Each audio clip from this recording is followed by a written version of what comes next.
What up? Good day mga otits. So ayun, for today's video, konting kaalaman muna tayo regarding sa pre-build coils at saka meter wires. Si pre-build is naka-specific lang. Si meter is pwede siyang panglahatan. Kung may AIO ka, variable, MEC, series, parallel. Regarding naman dun sa paggagawa ng pre-build at saka meter, actually same lang sila. Doon lang sila nagkaiba sa reference. Kung mabilis yung paggagawa ng meter, actually pwede rin namin siyang bagalan. It depends kasi sa skill ng tao or ng makers na gagawa. Regardless kasi kung mabilis or mabagal yung paggagawa mo ng alien. Halos parehas lang eh. Ang sabi ng iba, pag metro daw, paspasan. Actually, kaya namin bagalan. Kaya namin bagalan yung gawa namin. Kailangan mo lang totally i-train yung sarili mo para magawa mo siya ng ganun kabilis na hindi nababago yung precisions. Sa amin kasi is based on our experience kung paano namin napabilis yung proseso namin. Loob ng 8 years na yon. Kung ang speed namin before is nasa 15 volt, sa araw-araw mo siyang ginagawa, ang pahinga mo lang is Saturday or Sunday. 'Di ba? Parang sanay na yung katawan mo, sanay na yung mata mo. Muscle memory mo na siya. Yun lang. Aside from that, ayun mga otits, magbi-build tayo. I'm not sure if nakita nyo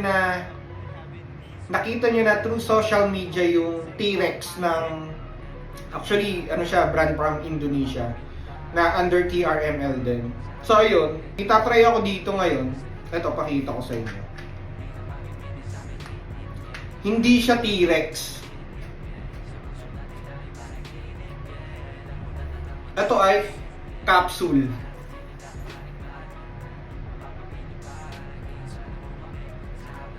Example, sawa ka na sa RDA, then RTA, RDTA. Ito,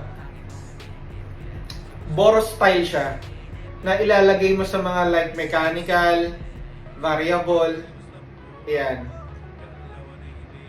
So ayun, pa siya nabibildan, hindi ko pa siya natatry. Itatry natin siya ngayon kung okay ba siya or hindi. Then, gusto nyo, ibibigay ko yung link kung saan ko siya binibili.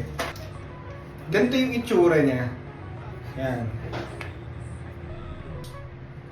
Ayun. So, itatry natin siyang i-build.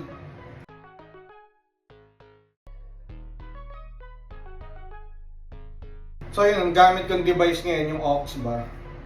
Power check tayo. 25 watts.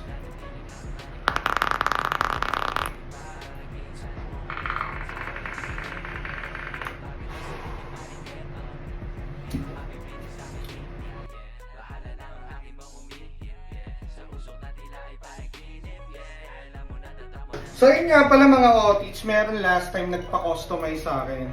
Tinanggal ko na lang yung brand. Then ito yung video.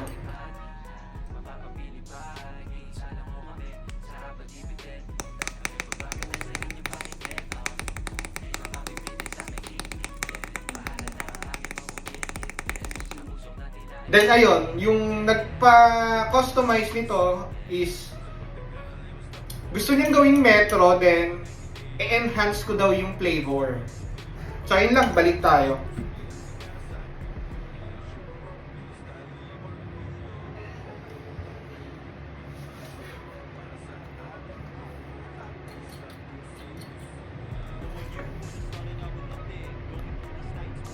All goods. Sa mga otit natin nag-aantay ng cotton. Ito siya. Yan. Actually, packaging na lang yung inaantay ko. Para at least ma-release na natin siya sa market.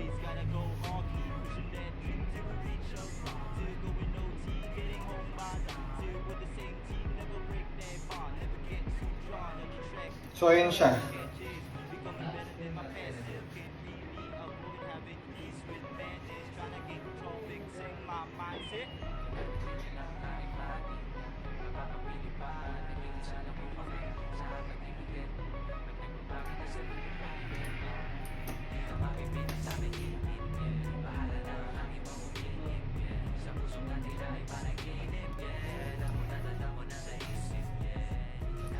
So yun ang build natin. Then yung cotton nito is yung 3C303 cotton natin.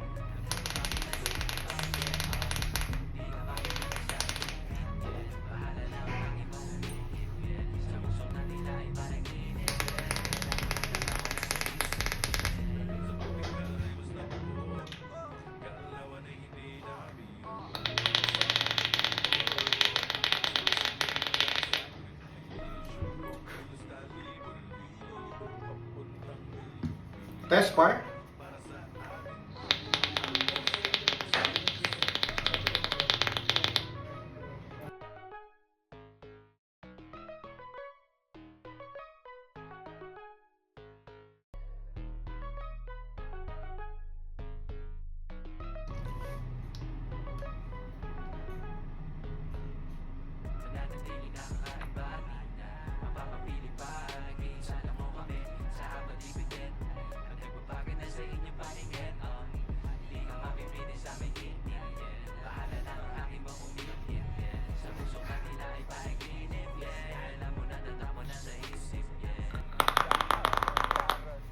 So yung mga otip, yan, nabilda na natin siya.